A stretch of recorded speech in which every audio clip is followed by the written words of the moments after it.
And I'm running for the Senate in District 2. I'm running with a background as a social work supervisor, a hospital executive, a clinic founder, an elected financial and pension trustee, and an Illinois Valley Fire District volunteer. And I'm running because in this time of crisis, we need competent, truthful, cooperative leaders in the legislature who can bridge the partisan divide. We have urgent business, whether it's dealing with wildfires and having this not be our happen every summer, or the other top priorities like stopping the coronavirus and rebuilding our economy, improving our educational system, helping our children get an education during this time of change. All of these things are incredibly important. And we need people in Salem, in the legislature, who want to get the people's work done, not walk out every time they get upset about something. We need people there who are going to stay and get the work done. And that's me. I will do that, and I'll work hard at it. So that's my stance. That's my story. I'm sticking to it. And we have a crisis everywhere we turn, and education is certainly one of those issues where we have the overlay of this pandemic, which is causing a problem with safety, and then the need for children to have education. And those may be working a bit at cross purposes in the sense that we need to give children that education, but how do we do it safely? How do we make sure that we protect the safety of the children that are coming to school or that are, I guess, doing social distancing? How do we protect the safety of the teachers and the staff in the school facilities? All of these issues are on the table, and each of you has different perspectives. Is Bob Bath on yet? Haven't got him on here yet. He's a middle school teacher here in Grants Pass. Zelda Bulin has the experience of running a preschool for very young children. Mary Middleton and Dorothy Swain both are teachers, professors at RCC, so they have the college age young people. Celine has an organization of teachers in all different levels. I believe you have quite a range there, don't you? Yeah. So yes, and I'm an autism consultant, so I serve actually 4 different districts this year in Josephine and Jackson County.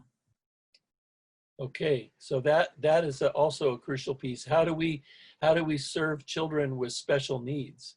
How do we make sure that they get their needs met? And it may be that, for instance, that it doesn't work so great for them to just be watching something online. So anyway, we have quite a range of perspectives here.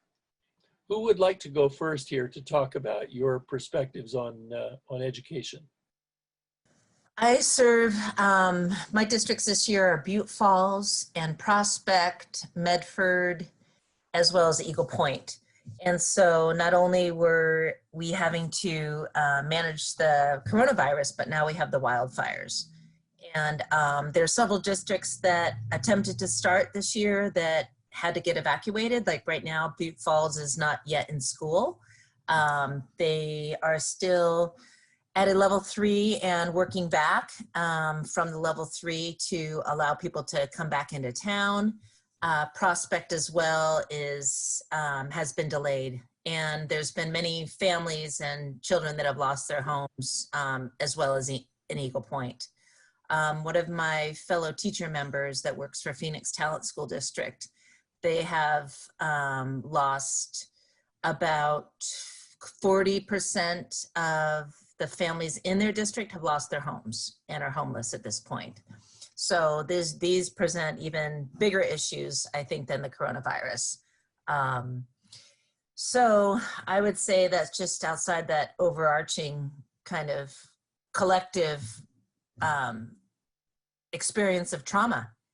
I see it's kind of 2 layers of trauma and difficulty, not only kind of all the uncertainties at coronavirus and when and how we can resume classes in person presents, but also the added layer of the wildfires and how districts have to support students to do the online and distance learning.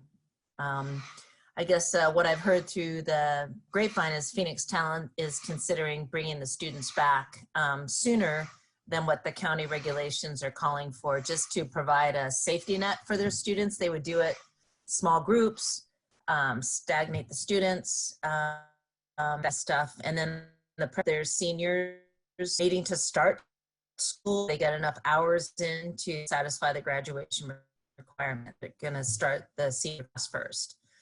So it's an unprecedented time in terms of teacher and district demands, and how do we figure out now again, you know, plan H, because we had A through whatever I figured out, now we have H.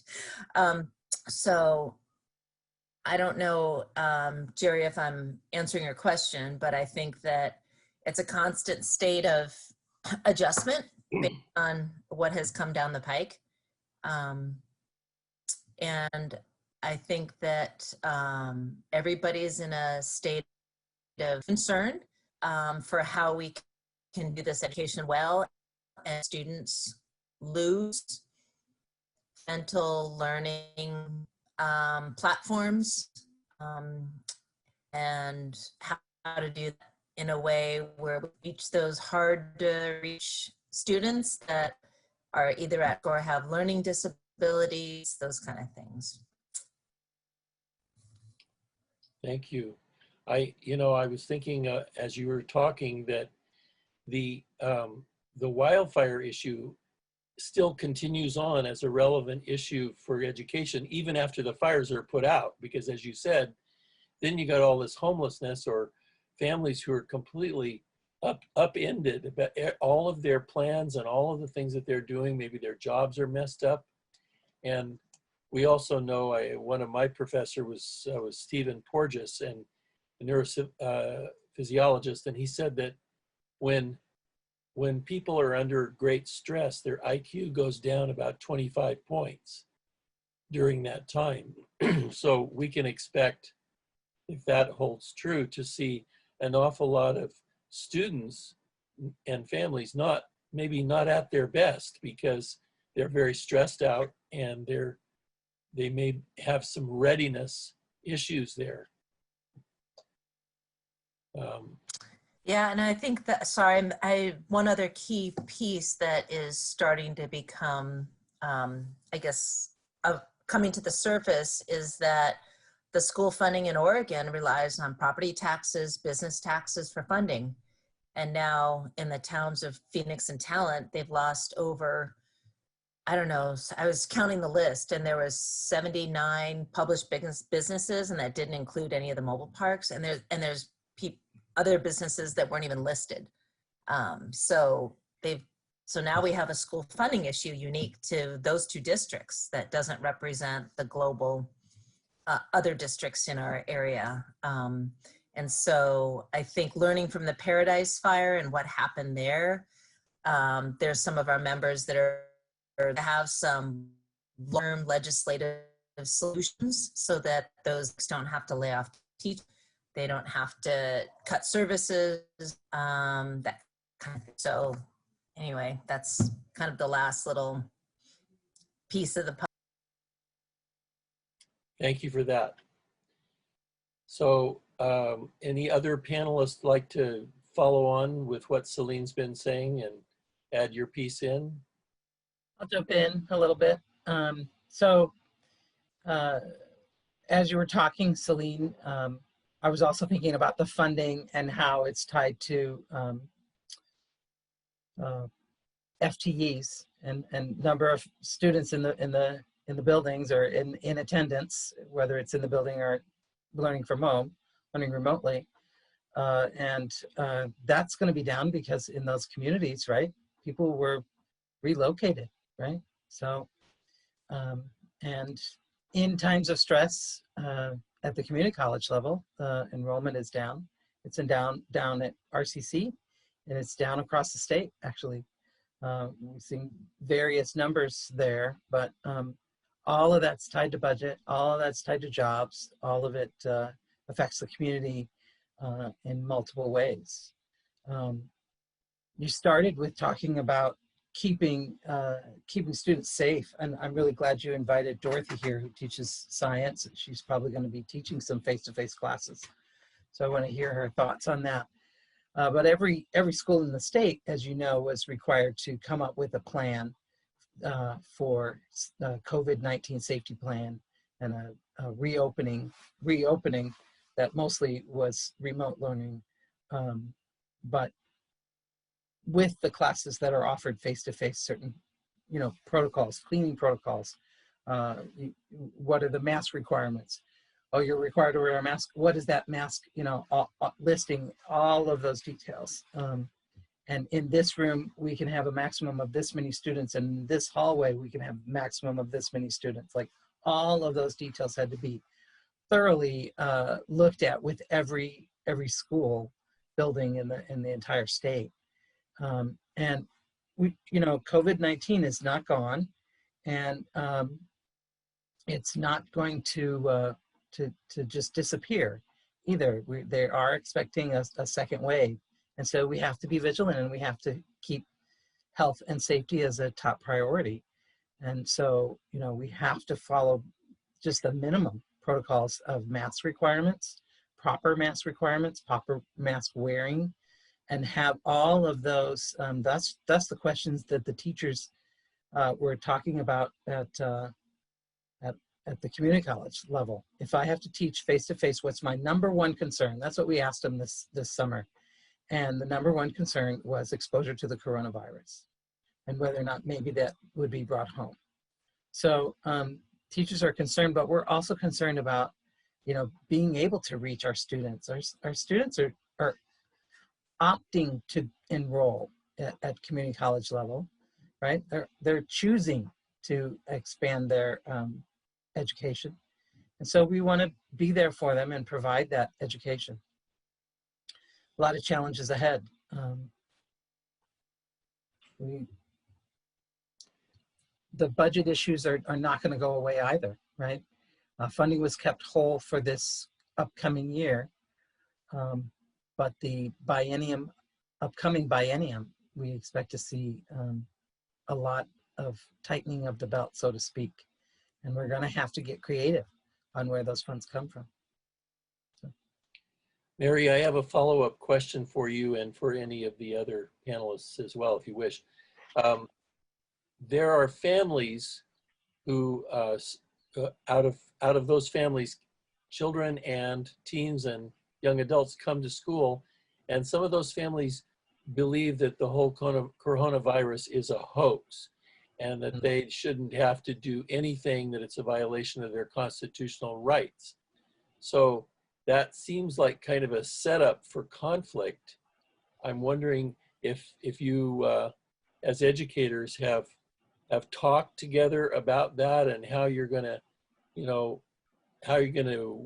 walk through the process of insisting on safety precautions, which of course certainly a number of the families are going to want you to do that anyway too, because they're very concerned as well. But are there comments that you want to make about that, in Mary, or any of the others? Well, I know that the policies set forth at RCC have already been challenged. People came on campus and didn't want to wear a mask, and staff that were on campus to serve those people were told them, well, that's the requirement. You're welcome to come in and be part of this class. You're welcome to come in and be part of the lab, but you need to wear a mask, and those are the rules, or you don't get to come in. That's just the bottom line. And the same thing happens at local restaurants and businesses, right? A mask is required for you to go in. And we also are required to wear seatbelts. We're required to have a driver's license. There's lots of requirements that are very, very similar to this, and it's about public health and public safety. And That's pretty much all I have to say about that one. Okay. I'll follow up on what Mary was saying. As a science instructor, and in the laboratory, I have safety first and foremost all the time, no matter what I'm teaching. And that's always been a top priority, is health and safety, and how do we make sure that everybody goes home, gets home safely at the end of the day when they come for their education. And you were kind of touching on this before, Jerry, when you were mentioning conflict, but one of the things that strikes me the most about the situation right now is this wide range of responses and needs, both responses to the coronavirus and how seriously people are taking it, and also a wide range of needs that different families have after the wildfires. And just teaching to that wide range of responses and needs is always a challenge in any classroom, and it's just going to be exacerbated right now. I think that it doesn't cheer me very much to go in and teach my lab tomorrow, to hear Mary say that our RCC policies have already been challenged. But I do believe that security kind of has our backs, and I know what steps to follow if somebody does not agree to wear a mask in chemistry lab or observe the distancing requirements. And we do not have to offer in-person labs. We are offering it because it's the best choice for some students. But we could, if we're not getting cooperation, we don't have to offer that option at all. We do have online lab options as well. So I'm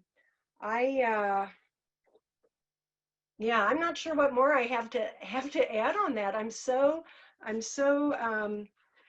kind of sequestered in my own little classroom and my own little world, and I kind of know how this is going to affect me, sort of. When I walk into that laboratory tomorrow, I can kind of visualize it and imagine it and picture it, but it's going to be a little different than that. And I don't know, I think, to me, the biggest issue is the whole range of, some people are rearing to go, stir crazy, chomping at the bit, ready to come back to school and experience all the good things that they've been missing since the schools have closed. And others have been completely displaced and are out of town and are glad that they can enroll online, because otherwise they wouldn't be enrolling in classes here at all. Okay. I think I'll stop there. Okay. And I want to also make sure we include the other age end of the spectrum, because I'm wondering, and Zelda Bullen is on this call as well, I believe. And so she has preschool age children. It's hard for me to figure out, how will this work to have all the little bitty people wear masks? And are they going to understand that enough to cooperate with it? I have questions about how we can go do back to school with both preschoolers and grades 1 and 2, kindergarten 1 and 2. So anybody who has perspectives on that or wants to talk about it, that would be useful as well. I'm gonna go ahead and say that I'm board president of Tinkerbell Preschool, which is the parent co-op preschool. It's been in Grants Pass for over 45 years. And our teacher and the board decided to close the preschool for now, because the difficulty of having 3-year-olds in masks and socially distanced and not sharing was just insurmountable. I know that there's some preschools that are open, private ones for working parents that are, preschool daycares. but we were not able to find a way as the preschool to open. I'm also an elementary school teacher and a homeschooling parent. And I just feel like, you know, both the fires and COVID has just underlined the need for flexibility within public schooling. You know, that, I mean, it's the same wall I think we've all been butting our heads up against over and over and over for years. And as flexibility decreases in public schooling, we find ourselves with fewer options to serve all the diverse needs, and then charter schools come in, you know, with their choices. And so in some ways I've seen little rays of hope, like in Grants Pass, they're running in-person kindergarten and first grade and second grade, but doing it in stages where the kids are just going on 2 days a week instead of all 4 days or 5 days, so that way they can run smaller classes and keep the numbers down.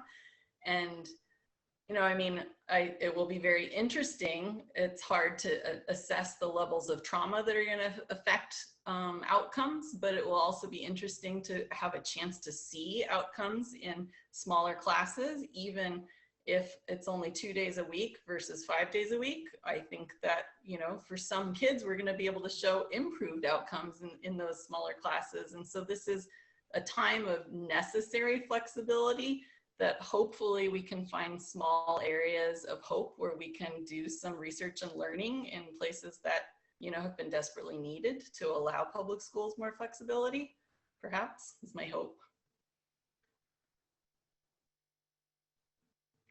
Thank you. Celine, do you have any of the teachers that you talk to in the OEA who are talking about that, like particularly elementary school teachers, are talking about some of the same subjects that Zelda is bringing up? Definitely, yeah. I would say I have a close friend whose daughter is a first grade teacher. And in speaking about the virtual education that she did last spring, as well as looking to continue that model this fall, she says it's really hard to actually know what her students, where they're at, like in the beginning of the year, what they know.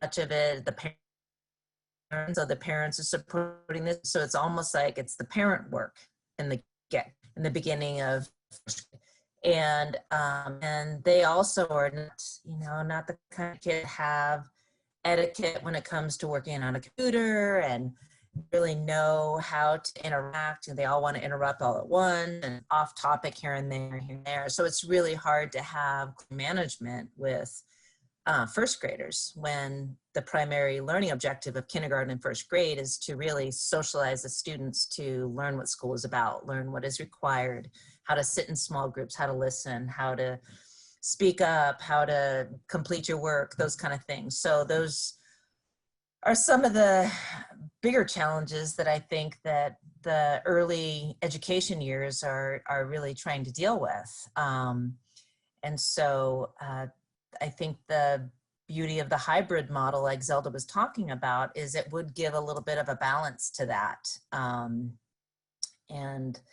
and support students that really need to have more smaller group and contact with the teacher. But also give a sense of the teacher of what I think all the teachers I talk to really talk about actively. They are constantly assessing what a student knows while they're in the classroom, they're walking around and interacting with students and seeing the work that they're producing. So that whole element is missing with the virtual education. It's a hard dynamic. And I guess on a positive side, the one area that distance learning and virtual education is made easier is attending special education meetings, because oftentimes there might be a team of, let's say, 10 professionals that are seeing students that are impacted more. And sometimes there's only half of people there because the specialists can't make it because they're so their schedules don't jive with the meeting time. So now with the virtual meetings, they're efficient, they're fast, there's not a lot of paper waste.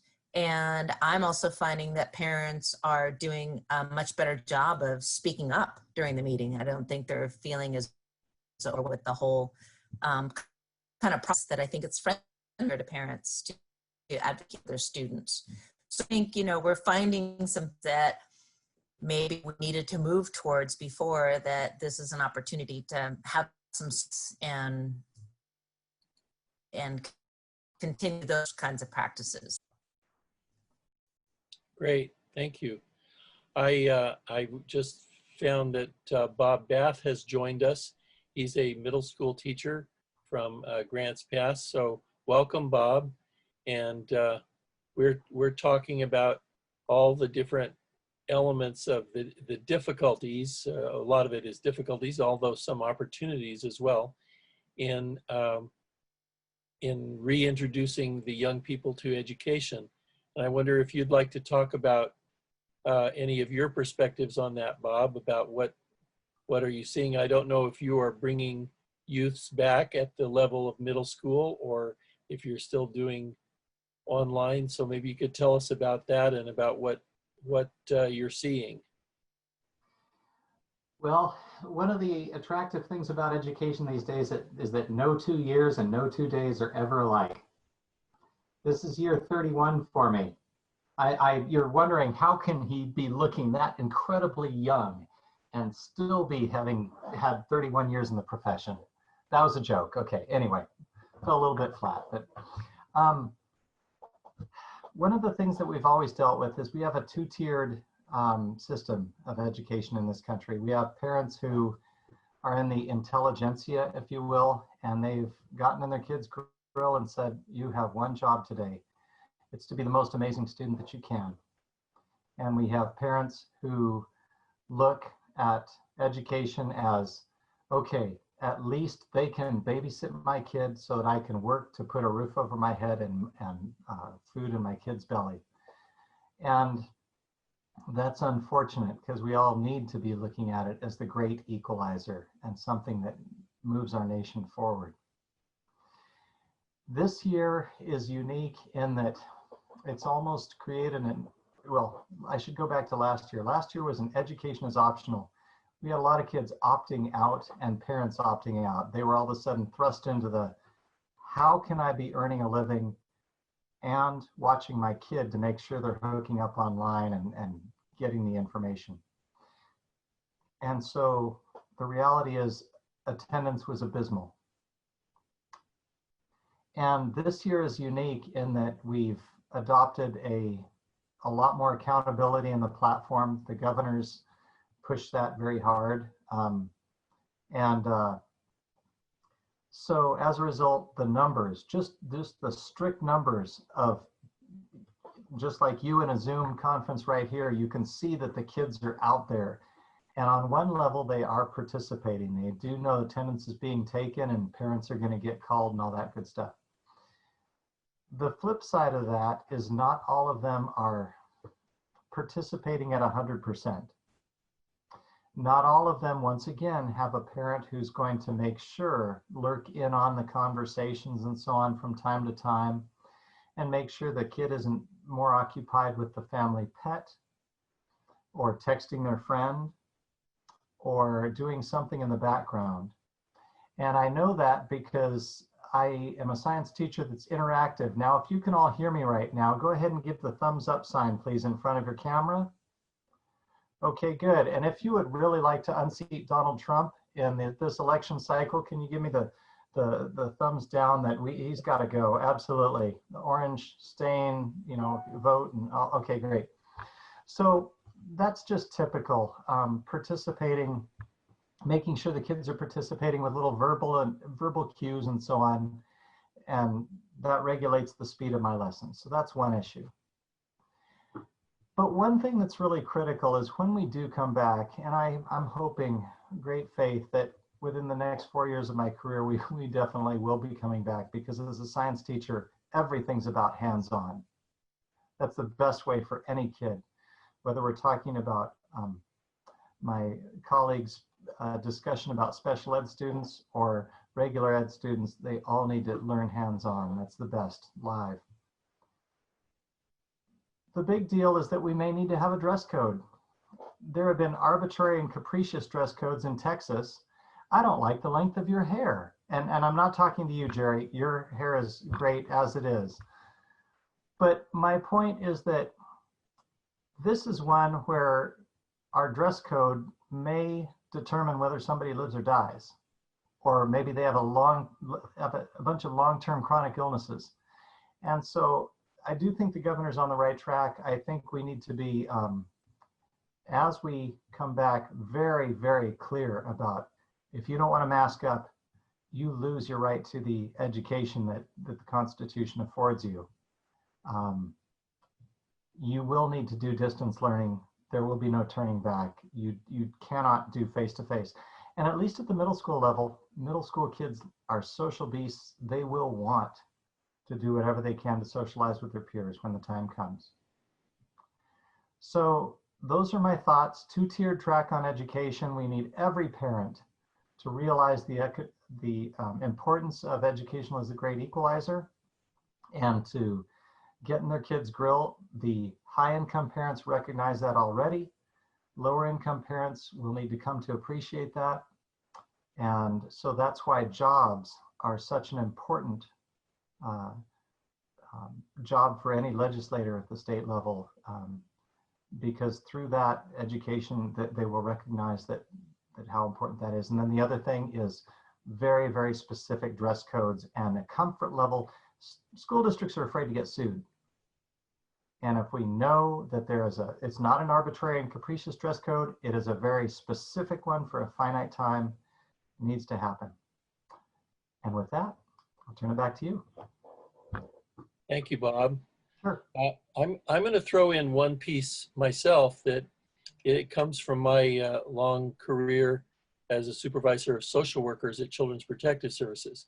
Yeah. One of the main, I know educators are aware of this, but for anybody else listening, you might not be, that one of the main ways in which we find abuse and neglect is by referrals from teachers. Sure.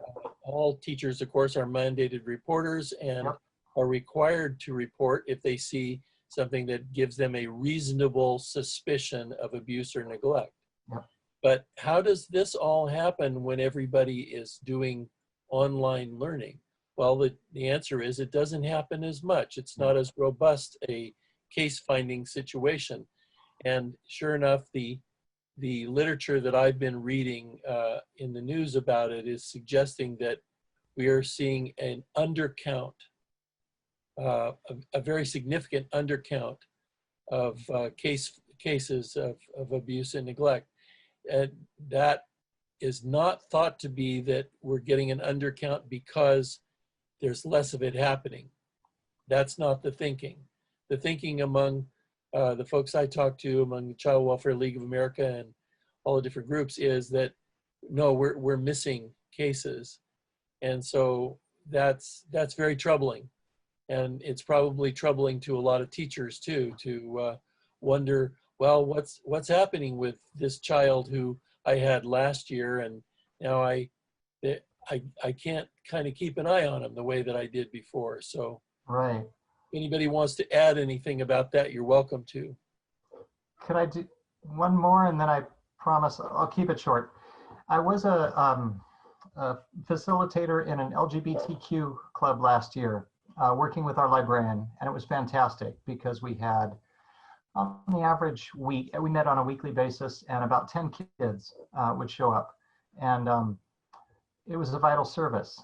And of course, when COVID hit, we couldn't meet. And the bummer about it is that we had been taking attendance, but we didn't have access to phone records to check up on that. Just how you doing? Are you safe? Is everything good? And we don't have a model yet of how to reconvene that through a Zoom type of format. That will be one of our next things to do. But when the parent is possibly in the same house overseeing, and a child's talking about issues of orientation and acceptance and so on, you're right, that's an absolutely tall order. and one that we've got to bridge while CV is at the forefront of our minds. It's one of the reasons for abuse and suicide and so on, obviously. Right. I can just tell you, Jerry, that as a foster parent, it's been very noticeable, the decrease in calls for placements. Yes, that's what I'm hearing as well. And I do not believe that it's because abuse and neglect have gone away. I agree. I think that that's something that teachers and schools are talking about quite a bit. And I think that in the spring, when there were certain students that just fell off the radar, a lot of them were from at-risk situations. And I think with COVID, the schools just lost their ability to follow up. I know there's truancy officers that would go and do home visits and those kind of things, and all of that really stopped unless there was evidence for some immediate danger. So I think we really lost the pulse of keeping kids safe and knowing that they're safe. You hear in the news that alcohol sales are up. We know that alcohol and also decrease mental health capacity and stress increases with the abuse as well. So I think that's a really significant concern. And I don't really see an easy solution to that other than just, really trying to be aware of the subtle signs that might be able to come through or just keeping track of those students that have dropped. Another conversation that happens among teachers and districts is equity issue. Kind of drawing about, Bob talked about the levels of parent involvement. And for so many families, they don't have stable internet. They also really aren't so as to use the technology, the computers, the home. I know that early on, some families were so desperate during the early COVID that they took some of the district Chromebooks and tried to pawn them at the local pawn shop. So, and then there's parents who don't have adequate childcare and they're trying to work. So sometimes the older siblings in the house are the ones that are providing the childcare for the younger siblings. And so the education, the ability to focus on education and be a productive student is just not there. I have a really hope that for years, schools have really talked about the importance of a curriculum of social emotional coping skills, social emotional education. And there's been a lot of focus on ACEs in schools. And I really think that these confounding circumstances of COVID and now with the state of wildfires, I really hope that there's some legislation and funding that goes to really having some robust social education in the school, really good curriculum out there.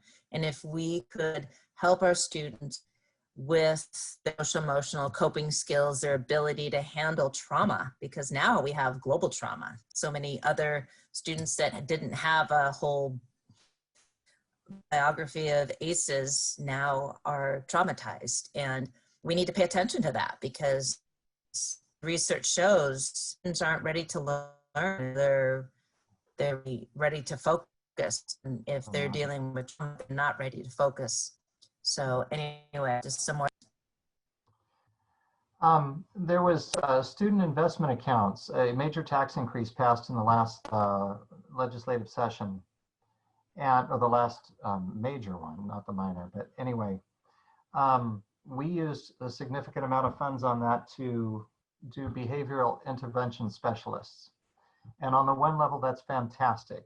And on another level, that the revenue has been under what we had anticipated, obviously, because of COVID.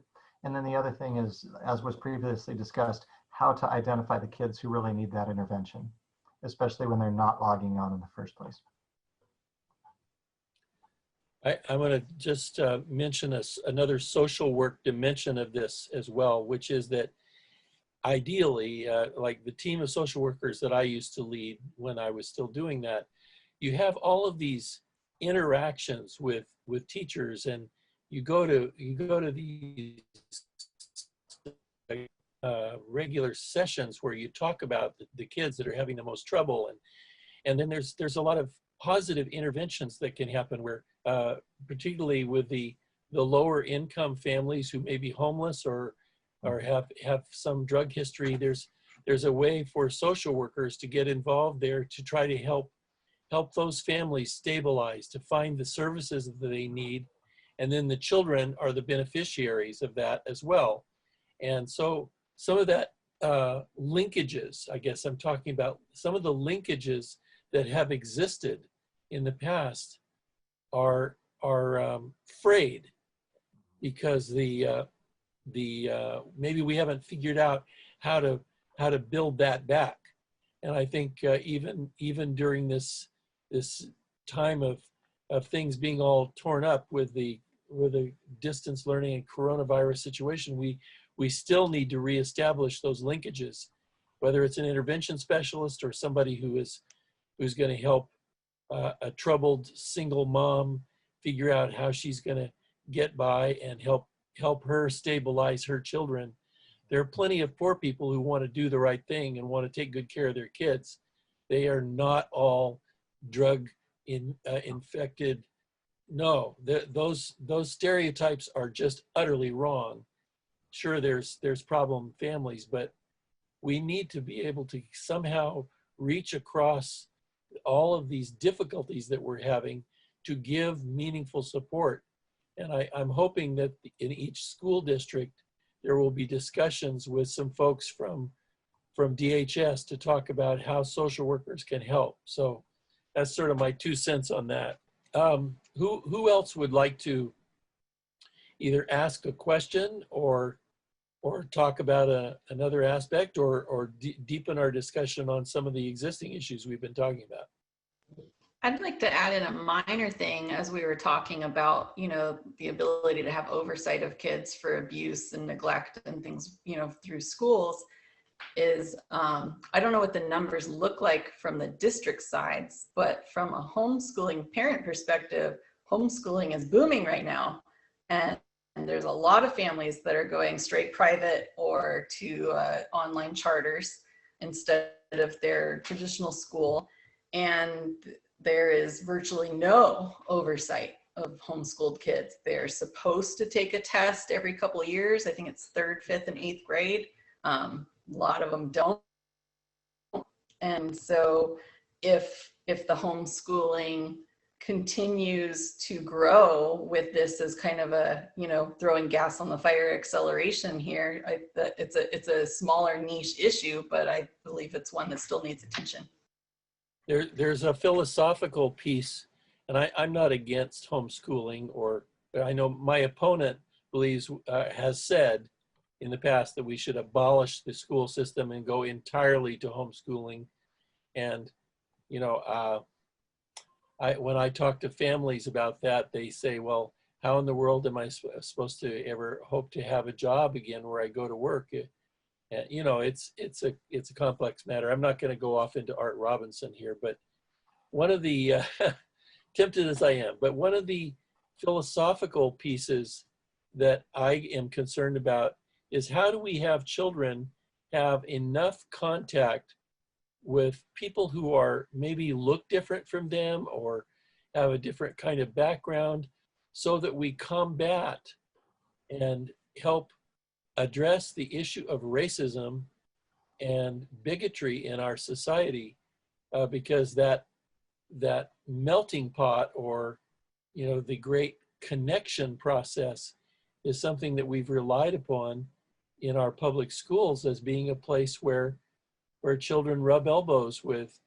This is not the right moment to talk about rubbing elbows, but you know what I mean. They've had a chance to learn about children who have a different background.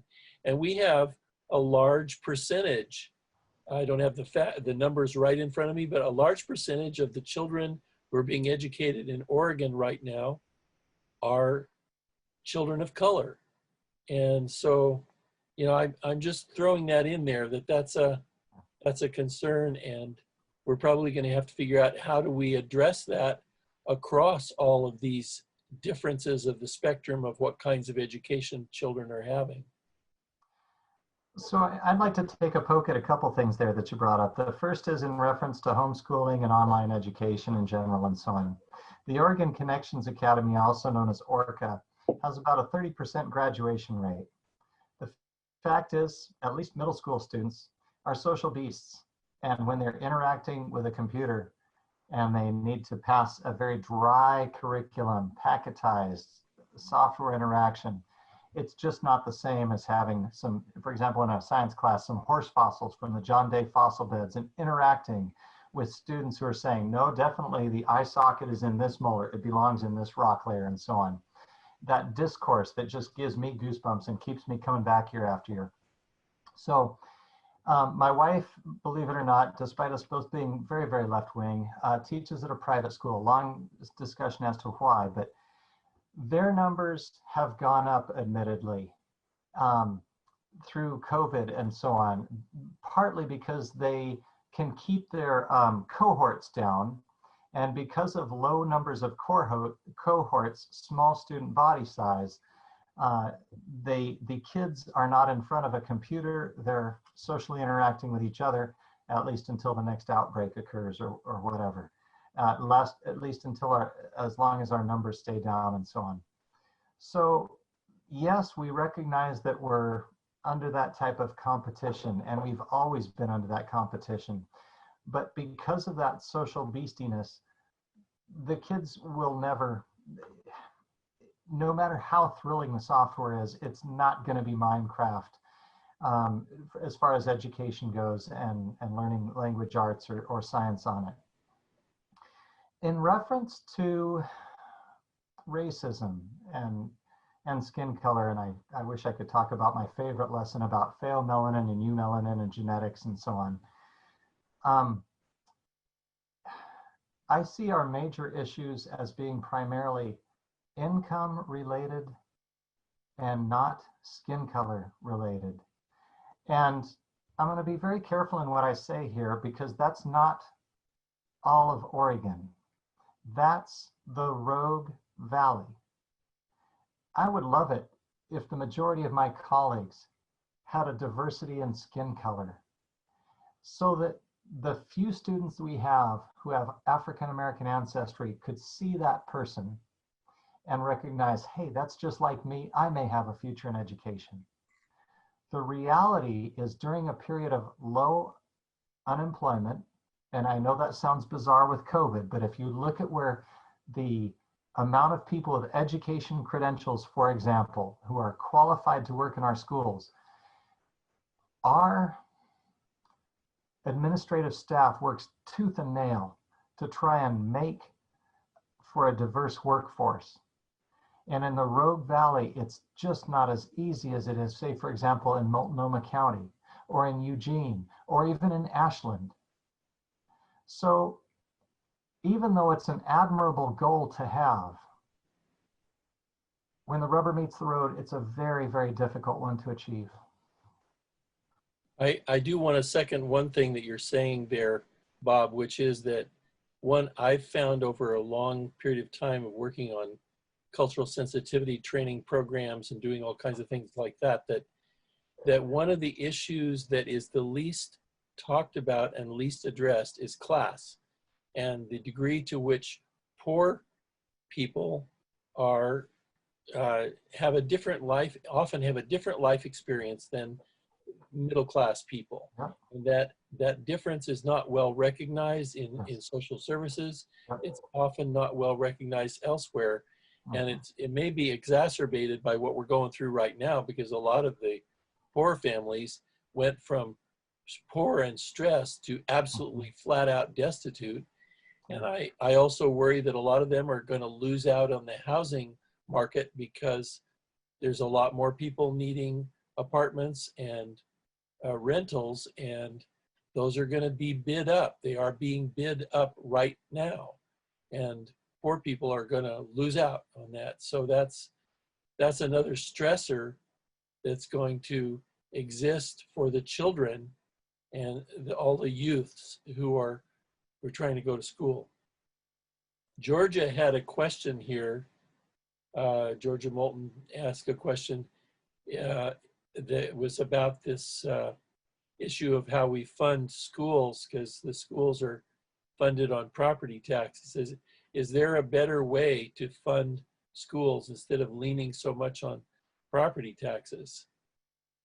And I mean, part of my answer to that is that, you know, you're right that just leaning on property taxes is not great, and we don't have a sales tax. So what we have is income taxes, and we live in a very, shall we call it, a tax-averse population who don't want to see taxes go up.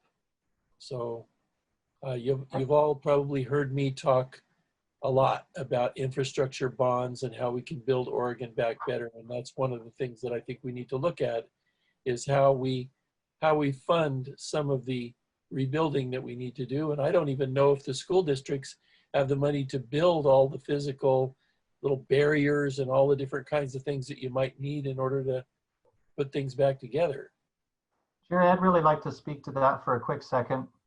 I came from another state, and they have what are called Mellow Roost taxation districts. And there's a 2% surcharge if you've never had development there, for police stations, for fire stations, for schools. And you go in buying your house, recognizing you're going to take a little tax hit. And that's just the way it is.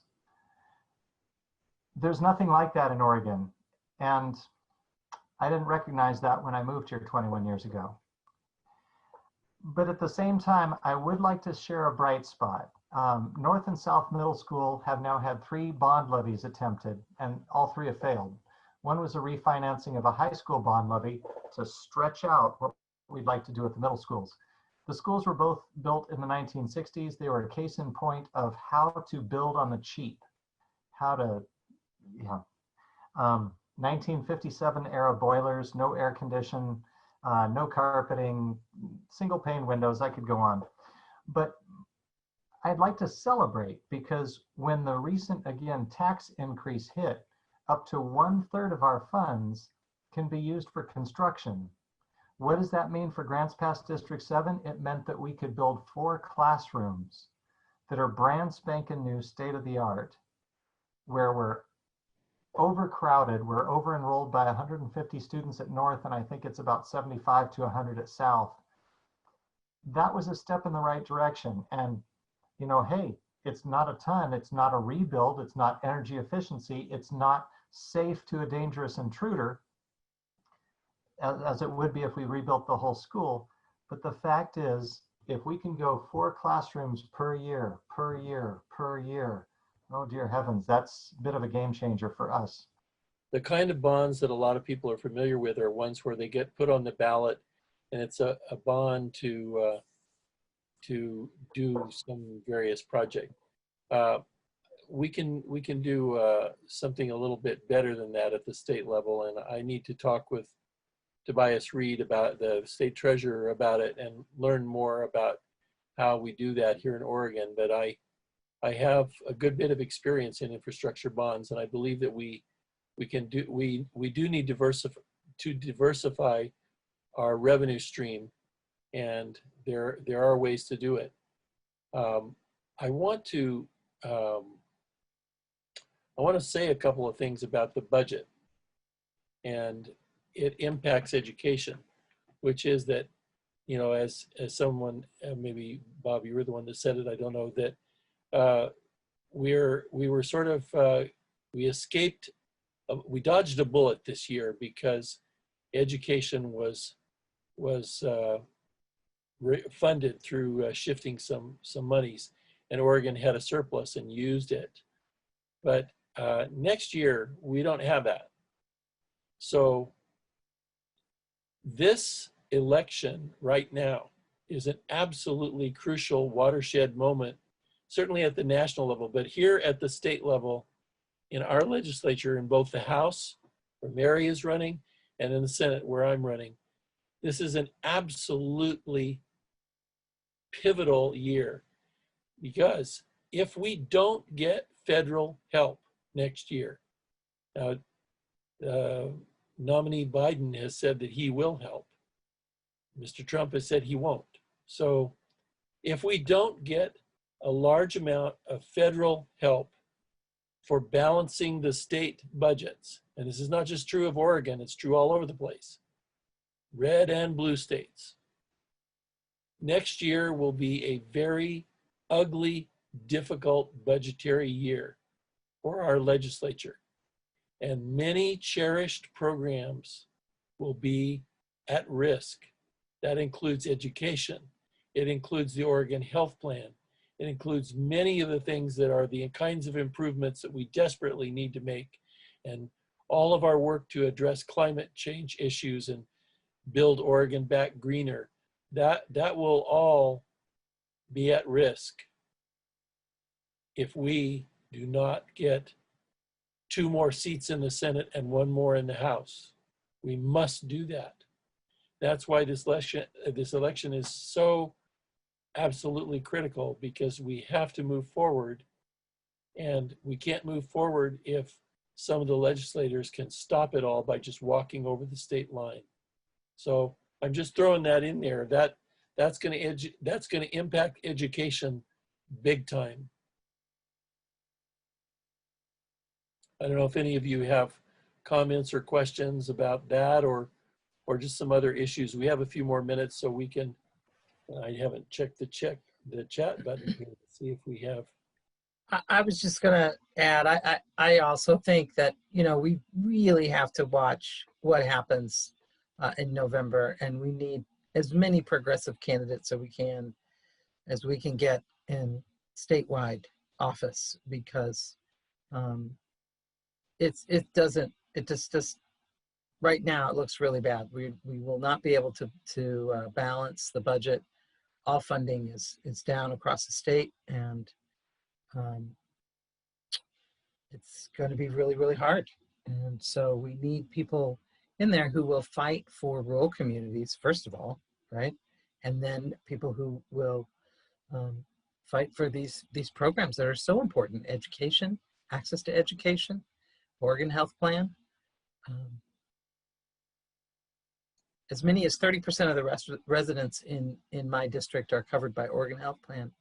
And so if that goes away, that's a big, big problem, especially in the midst of a pandemic. It's a big problem anytime. Sometimes I feel like I'm living on an alternate planet when I have my values and my politics in my heart, and I see what's going on around me. But I do look to you both for inspiration. I salute your courage for running for office. And obviously, as a neighborhood leader, I'll be doing my part. I don't know if it'll be knocking on doors or some other model. That's to be determined. But just so proud of you, and just thank you for hosting this evening and fighting the good fight for all of us that really care. Thank you, Bob. Here, here. So if we don't have any more questions right now, is there anyone who wants to speak about something? Otherwise, we can wrap up a little early. I do want to say a couple of quick things about the campaign. We have yard signs. We're getting some more, but anybody who wants to order a yard sign for my campaign, on one side it has Biden-Harris, and on the other side it has me. So it does double duty. And you can get one of those. You go to my website, and it's got a link there that you can click on, and they will actually send the yard sign straight to your home. So you can do that if you're able to pay the $15 for it. That's great. And if you know somebody wants a sign and can't pay for that, we'll get them one anyway. They can go right ahead and get one. So it's yard sign time. We're going to be doing postcards fairly soon. So it'll be time to send around postcards. We're going to be doing more texting. If you go through Grants Pass and you happen to be on Highway 199, you'll see that big lighted LED billboard there. for the whole month of October, you'll see my face on it. And then if you go to the Grants Pass Daily Courier online paper, you'll see my face on the front page every day for the month of October. And I'm sure Mary's got all kinds of things going on too. And Mary, if you want to say something about that, you're welcome to do it. Thank you, Jerry. I was hoping I'd get a moment. Just I've got some lawn signs out there as well. You can pick up lawn signs for Mary Middleton at the Josephine County Democratic Office and at Whistling Duck in Williams and at Easy Valley Farm in Rogue River. And also I have a Central Point friend. I need to get him some more signs, but he'll be a pickup point there in Central Point. And I'm also going to take some to the Jackson County Democratic Office, but I haven't had time to get there. But they will be there hopefully this week. And I've also doing one of those leaderboards with the Daily Courier, and I'm also doing with the Medford Tribune. And you'll start to see my face in the paper. It's weird to drive around in a car with my name on the side of it, but I'm doing that too. I forgot one thing. Were you finished, Mary? Yeah. I forgot one thing I wanted to mention, which is sort of, well, if you have anybody that asks you about what the choice is in my campaign, they can go to Google and click on who is Art Robinson, and you'll get several choices to various websites. One of them is mine, and I have a whole page that is filled with quotes from him. Things like that he went to Caltech and that is a very hard science school and that's not something that women or black people would want to do. So that's a direct quote. That's not me making that up. He said that. And he has lots of very, very revealing quotes. Now, you won't hear him saying some of those things anymore right now because Cambridge Analytica did a buff up on his messaging, and the Mercers funded that.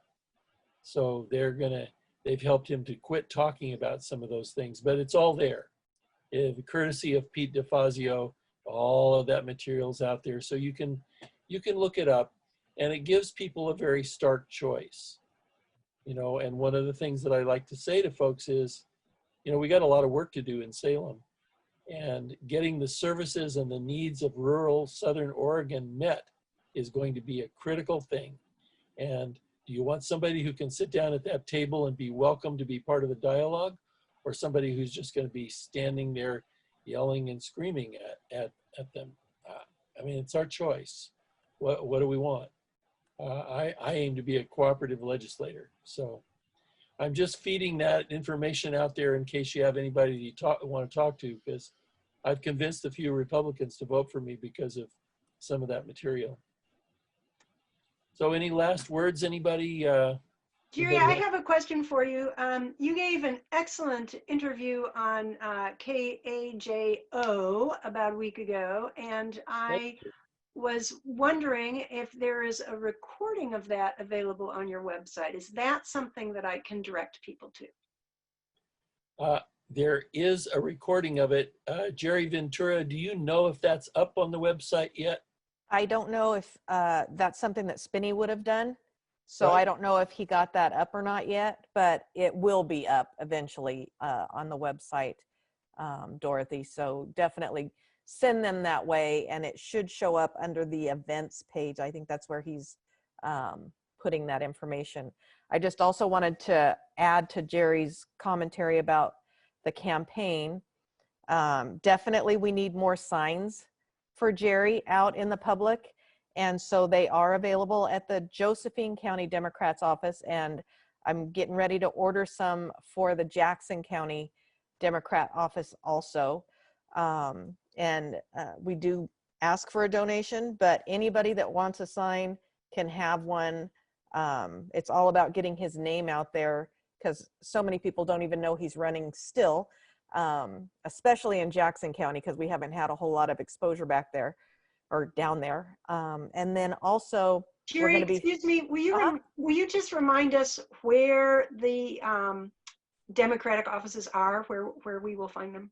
So the Josephine County Democrats office is at the corner of C and 7th upstairs. We're open every day, Monday through, or not every day, but Monday through Saturday from 12 to 3. Anybody can also call me and I'll arrange for, or email me and I can arrange for delivery of signs. I don't have the address for Jackson County. Nona, maybe you might have that, or I can certainly Google it real quick while we're talking. Like I say, they don't have them yet. I'm ordering them and getting them delivered this week. It looks like they are located at 110 East 6th Street in Medford. So that is where the Jackson County Democrat office is, and hopefully we'll have some there before or by Friday. We are going to be starting a new phone banking script. So those of you that have been doing any phone banking for Jerry, we're going to have a new script. I hope to get that uploaded tonight or tomorrow, and he could use some engagement with that. Again, it's all about getting his name out. I think that is really what's going to help, because everybody knows Art Robinson, so they already have an opinion of him one way or another. But getting the non-affiliated voters and the independent voters to know his name, I think, is the most important thing, because I think most registered Democrats that are going to vote blue down the ballot. So in order for Jerry to win, we have to get those non-affiliated and independent voters checking his name. And so for those of you that have been helping, and I know several of you on this call have been helping, pass it on, because he's going to need help with name recognition, because he's definitely a fantastic candidate. Regardless of Art being an awful candidate, Jerry's just a really good candidate and would be phenomenal representing us in Southern Oregon. So if we can get him elected, it would sure be a coup on the part of Southern Oregon. And same with Mary. Mary also will be having, because I'm helping her do the same kind of phone banking, I believe she's probably going to end up with a similar script before the end of this week as well. I haven't sent it to her yet, but we will have phone banking available for both of them. It's unfortunate that we can't combine them, but the program that we use for phone banking doesn't allow us to mark answers for 2 different candidates at the same time. But you can still talk about the other candidates. We just can't document the support in the same way. So Mary and Jerry both have options for volunteers, and we'd like to see you helping them both get elected. And you know, there are almost as many non-aligned voters as there are Republicans. There's 21,000 Democrats, 37,000 Republicans, and 35,000 non-affiliated, non-aligned voters. So if we can turn, sorry? Go ahead. Yeah, if we can turn a significant portion of those non-aligned voters toward us, we can win both campaigns. We can win this. Well, and another thing I want to add, besides the fact that we're at a deficit in having less registered voters, like you mentioned, there's only, in Jerry's district, there's only 21,000 registered Democrats. 40% of those people didn't vote in the primaries. So if they don't show up, that's part of the Get Out the Vote campaign that we're doing with the neighborhood leaders and with the Democratic Party. But if we can't get every single Democrat to show up, plus the non-affiliated voters, we don't have a chance. So it's so imperative that we reach out and get our fellow Democrats and our neighbors to turn in their ballot. We don't have a chance. I mean, that's just the reality of the numbers. That's basic math, and Mary can tell you. Those of you with a math and science background, all of you teachers know that if we don't get every single Democrat voting, plus swinging some of these moderate, non-affiliated voters and independents, we just can't do it. So we all have to work really hard at getting people to vote in this election. So there's my spiel. Okay. Last chance. Anybody else have something that you want to say? I want to thank you all. I really appreciate folks taking their time to be a part of this evening. And I love getting a chance to hear our educators talk about the issues. And, you know, we are going to get through all this. You know, it's going to take longer than any of us would wish. Yeah, the virus stuff is not going to go away this year, despite whatever any politician tells you. It's not going to go away this year. But the hope that I see is that as we learn to figure out new ways to connect with each other, and as we learn to figure out how to keep community going amid these complex times, we can still keep working on tying together, weaving together the fabric of our community and rebuilding trust. They say that change moves at the speed of trust. And we can rebuild trust slowly here in our communities so that we can be ready to do more together. So with that, I'm going to end our meeting and thank all of you for being here. And we'll see you all, if not here, then somewhere else nearby. Thanks, Jerry, for Thank you, having Jerry. it. Thank you. Thanks, everybody.